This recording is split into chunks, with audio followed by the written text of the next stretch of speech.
اب کیونکہ ہمارا مضمون اس کے ساتھ متعلق ہے کہ جو جدید علوم ہے، سائنس ہے، ٹیکنالوجی ہے، وہ آئے دن انسان کو سہولتیں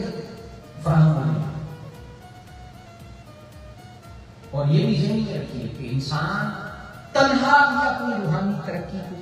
برقرار نہیں رکھ سکتا، اسے ماحول چاہیے،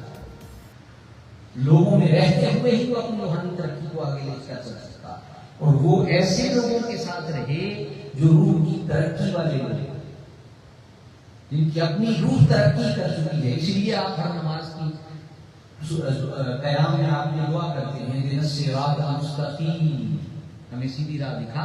صراط الذین انعمت علیہم، ان لوگوں کا راستہ دکھا جن پر تم نے انعام فرمایا ہے۔ وہ انعام کیا ہے؟ وہ دراصل وہ انعام، ان انعام میں سے، اس انعام میں سے وہ ہدایت انہیں مل گئی ہے، ان کی روح ترقی